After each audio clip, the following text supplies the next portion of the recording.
میں آیا ہوں تو میرے ڈرائیور نے ایک بات کی جس سے نا مجھے لگا میری محنت وصول ہو رہی. کہنے لگا اب لوگ کھڑے تھے نا باہر, کہنے لگا مولانا صاحب اے تھوڑے شاگرد تو تھوڑے کو ڈردے ہی کوئی نہیں, ایویں کھلوتے ہوئے.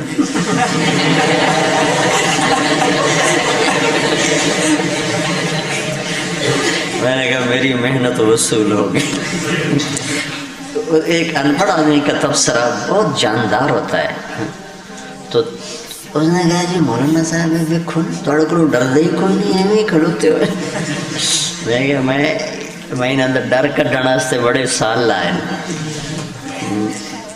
مجھے اطمینان ہو گیا تمہارے استادوں میں سے کوئی کہتا تو کوئی پتہ نہیں اس میں تکلف کتنا ہوتا, سچائی کتنی ہوتی. حاجی نے فی البدی کہا اور اپنی فطرت سے کہا تو مجھے تسلی ہو گئی کہ میں نہیں چاہتا کہ میں تمہارے لیے ہوا بن جاؤں. تم ایسے بیٹھے ہو, یہ تکلفات عجم ہے. یہ میرے اندر سے نکالا مولانا سعید خان صاحب رحمۃ اللہ علیہ. وہ اپنے سامنے کسی کو اتحیات میں نہیں بیٹھنے دیتے تھے کہ یہ تکلف عجم. اتحیات اللہ کے سامنے ہوتا ہے, میرے سامنے بیٹھو جیسے تمہیں آسانی ہو, جیسے تمہیں آسانی ہو ویسے بیٹھا کرو. تو میں پہلے بھی سنا چکا ہوں کہ میری پہلی ملاقات میں انہوں نے میرا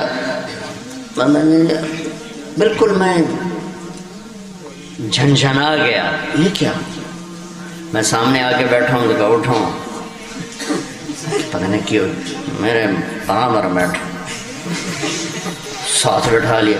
میں پھر ایسے ہو گیا, ایسے نہیں بیٹھا, چونکڑی مار کے میں کوئی بزرگ نہیں ہوں, ناک میں بولتے تھے. پھر گئے اور اٹھ کے چلے گئے. میں نے کہا پتہ نہیں اپنے کسی ضرور چلے. دیکھا تو ہم دو ساتھی تھے, ایک کو ادھر بٹھایا مجھے ادھر بٹھایا,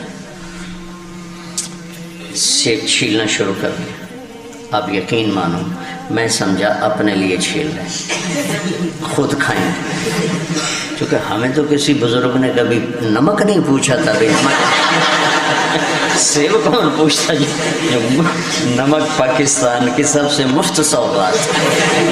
پوری دنیا میں 2 ملک ہیں صرف جہاں نمک سب سے اعلیٰ ہوتا ہے پوری دنیا میں, ایک پولینڈ اور ایک پاکستان. اور پاکستان کا نمک پولینڈ سے بھی اعلیٰ ہے, یعنی جہاں پتھر سے جو نمک بنتا ہے, جو اللہ نے سینکڑوں میل لمبی سکندر کے دور سے میں نکلا تھا یہ نمک, سکندر قبل مسیح, اور آج تک ختم ہونے کو نہیں آ رہا ہے. یہ سارے بیلٹ ہے سالٹ ایریا کی. میں نے کہا ساڑھے بزرگ تو سن نمک نہیں پوچھ دیتے, تو لہٰذا میں اطمینان میں تھا کہ یہ اپنے لیے کاٹ رہے ہیں اور کھائیں گے. سارے چھیل کے صاف کر کے پھر اس کی قاشیں بنائیں, اس میں سے وہ نکالے بیج اور میرے آگے کر دیا کھاؤ. یا اللہ یہ کیا, ایسے بھی بزرگ ہوتے ہیں. قصرت الصلاة ام نسیت یا رسول اللہ, قال کل ذلك لم یکن, قال بعض ذلك قد کان. سبحان اللہ. صدقہ ان کا جی. پھر آپ نے کھڑے ہو کے اگلی 2 رکعت پڑھے. یا رسول اللہ یہ خیمے یہاں جو آپ نے لگائے ہیں یہ اللہ کا حکم؟ کہ نہیں میری رائے کا, پھر یہ ٹھیک نہیں, وہاں لگائیں.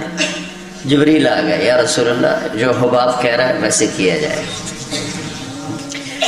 بریرہ نے نکاح توڑ دیا آزادی کے بعد, مغیث مگر تو بریرہ گو. تو آپ نے کہا بریرہ تو رجوع کر لے. بیچارہ مغیث صرف پیچھے تڑپ رہا ہے. کہ یا رسول اللہ آپ حکم دے رہے ہیں یا رائے؟ کہ نہیں رائے, میں نہیں مانتا. چونکہ ہم لوگ سیرت سے متاثر نہیں نا, یہ ہمارا ایک عیب ہے, بہت بڑا نقص ہے. ہم سیرت سے متاثر نہیں.